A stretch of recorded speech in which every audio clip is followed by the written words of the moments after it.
بسم اللہ الرحمن الرحیم۔ السلام علیکم ڈیئر اسٹوڈنٹس، امید ہے آپ لوگ ٹھیک ہوں گے اور آپ لوگوں کی زندگی خوشی کے ساتھ گزر رہی ہوگی۔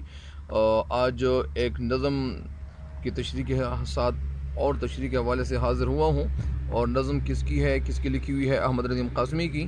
اور اس نظم کے اشعار کی تشریح کرنے کی طرف آپ کی توجہ مبذول کرنے کی کوشش کر رہا ہوں، اور مجھے بھی امید ہے کہ اب ان اشعار سے ضرور استفادہ کرو گے، فائدہ اٹھاؤ گے۔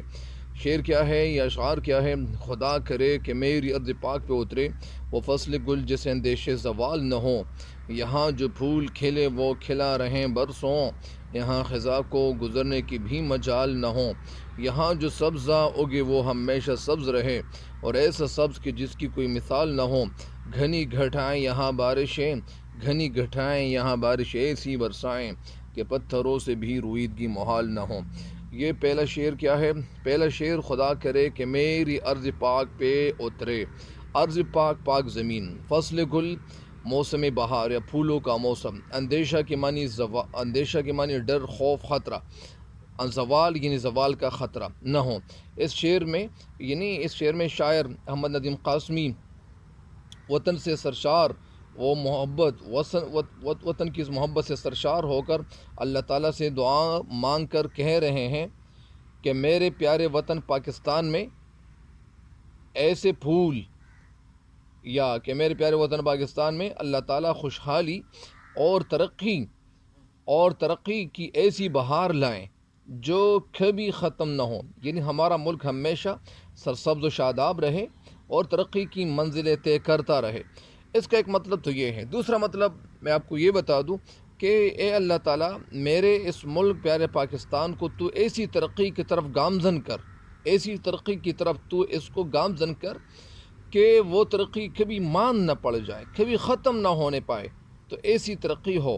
اور فصل گل کا مطلب میں یہاں استعارتاً یا اس طرح میں نوجوان بھی لے سکتا ہوں کہ جب وہ نوجوانوں پہ بہار آ جائے، مطلب یعنی وہ ترقی کی طرف گامزن ہوں، یا اعلیٰ تعلیم یافتہ ہوں، زیادہ تعلیم یافتہ ہوں اور اعلیٰ ایجوکیشن وہ حاصل کر لے، اور وہ سائنس ٹیکنالوجی میں اتنے آگے جائیں کہ وہ ترقی ان کی کبھی ختم نہ ہو، کبھی اس ترقی کو یعنی خطرہ نہ ہو اور خطرہ لاحق نہ ہو، ایسی ترقی ہو۔ دوسرا شعر کیا ہے؟ یہاں جو پھول کھلے وہ کھلا رہیں برسوں، یہاں خزاں کو گزرنے کی بھی مجال نہ ہو۔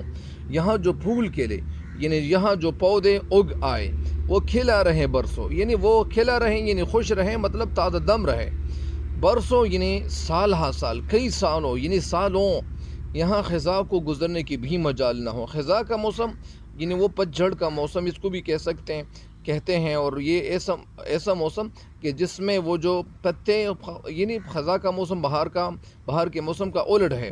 بہار کے موسم میں کیا ہوتا ہے؟ وہ نئے پودے درختوں میں اگ آتے ہیں، اور خزاں کے موسم میں وہ جو پتے ہوتے ہیں وہ زرد ہو کر وہ گر جاتے ہیں، تو اس کو پتجھڑ کا موسم بھی کہہ سکتے ہیں، موسم بھی کہتے ہیں۔ گزرنے کی مجال نہ ہو، مجال مطلب یعنی اس کے اندر طاقت نہ ہو، ان کے اندر جرت نہ ہو، ان کے اندر دلیری نہ ہو، تو یہ اس کے معنی تھے۔ اور ابھی اس شعر کی تشریح آپ سنیں۔ شاعر اس شعر میں اللہ تعالیٰ سے دعا کرتے ہوئے کہتے ہیں کہ میرے پیارے وطن میں جو پھول کھلے یعنی وہ اگ آئے، وہ پھول کیا ہو؟ سدا بہار ہو، وہ پھول کبھی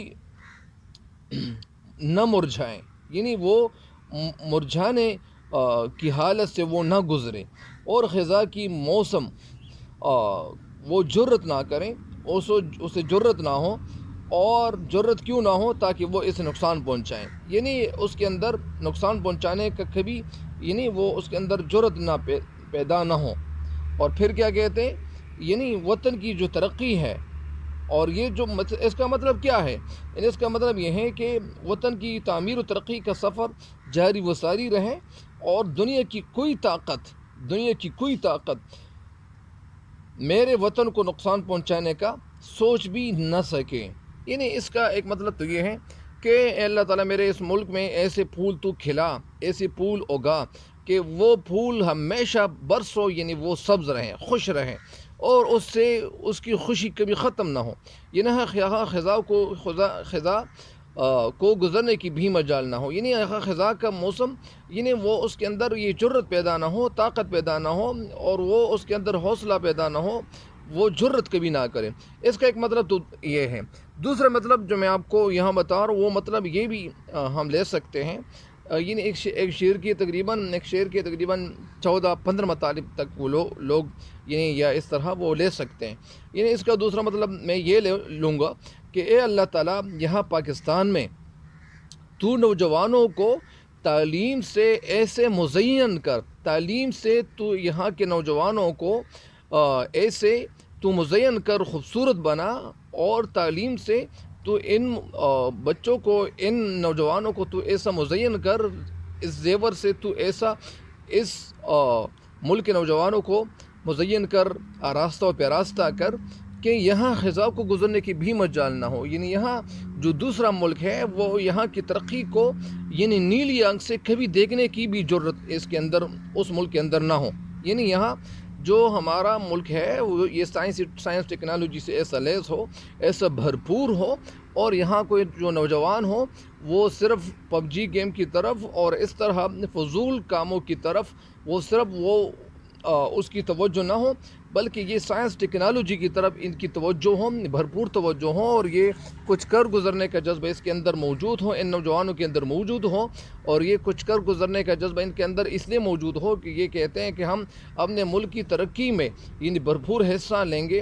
تو اسی وجہ سے جب یہ دن رات محنت کر کے، دن رات کو ایک کر کے محنت یہ شروع کرے، اور ان نوجوانوں کے اندر ایسا جذبہ ہو کہ وہ جذبہ کبھی ختم نہ ہو، کبھی کم نہ ہو، اور یہ اسی طرح اپنے ملک کو ترقی کی طرف گامزن کرتا رہے، اور یہ ہمارا ملک سائنس ٹیکنالوجی سے ایسا لیس ہو، ہر قسم کی جو ٹیکنالوجی ہے یہ ہمارے ملک کے پاس موجود ہو، اور یہ ایسی ٹیکنالوجی ہو کہ دوسرا ملک یہاں یعنی کبھی نیلی آنکھ سے، کبھی گندی آنکھ سے، یا اس طرح وہ کبھی دوسری آنکھ سے کبھی دیکھنے کی جرت بھی ان کے اندر نہ ہو۔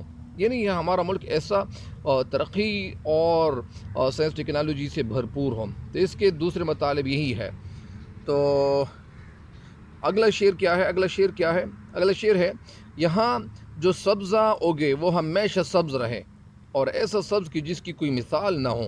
یعنی یہاں جو سبزہ اگے، یعنی یہاں جو سبزہ اگے، سبزہ یعنی گرینری، وہ ہمیشہ سبز رہے، اور ایسا سبز، ایسی گرینری ہو کہ جس کی کوئی مثال نہ ہو، کہ جس کی مثال پوری دنیا میں نہ ملتی ہو۔ یعنی اس شعر میں کہنا یہ چاہتے ہیں، اور شاعر شعر میں اللہ تعالیٰ سے دعا مانگ رہے کہ، اور فرماتے ہیں کہ یا اللہ میرے اس پاک سرزمین کو ایسی بہار اور ایسا سبزہ دے کہ وہ بے مثال ہو، یعنی جس کی کوئی مثال نہ ملتی ہو، پوری دنیا میں بھی اس کی مثال نہ ملتی ہو، اور وہ ہمیشہ کے لیے قائم و دائم ہو، اور خزاں کا اس مقام پر سایہ تک نہ پڑے۔ تو اس کا یہ مطلب ہے۔ دوسرا مطلب یہ لیتا ہوں کہ اس شعر میں شاعر کہنا یہ چاہتے ہیں کہ میرے مولا کریم، جب ایسے ہمارے ملک کو ایسی ترقی ہو، اور وہ ترقی سے ایسا ہمارا ملک بھرپور ہو کہ یہ ترقی ایسی ہو، اور ہمارا ملک ترقی سے ایسا بھرپور ہو کہ اس کی مثال پوری دنیا میں نہ ملتی ہو۔ یعنی سائنس ٹیکنالوجی میں بڑا کمال رکھنے والا ملک ہو، اور ایسی ترقی ہونی چاہیے، ایسی ترقی ہمارے ملک کو ملنی چاہیے۔ تو یہ آج کے لیے بس یہ 3 اشعار یہ کافی ہیں۔ مجھے امید ہے کہ اسٹوڈنٹس جتنے بھی ہوں گے وہ اس سے فائدہ ضرور اٹھائیں گے اور استفادہ کریں گے۔ تب تک کے لیے اجازت چاہتا ہوں، لیکن اجازت لینے سے پہلے میرے چینل کو سبسکرائب ضرور کریں، اور اس چینل کے لنکس کو اپنے دوستوں کے ساتھ شیئر ضرور کریں تاکہ آپ کے دوستوں کو بھی فائدہ پہنچے۔ تب تک کے لیے اجازت چاہتا ہوں۔ اللہ نگہبان۔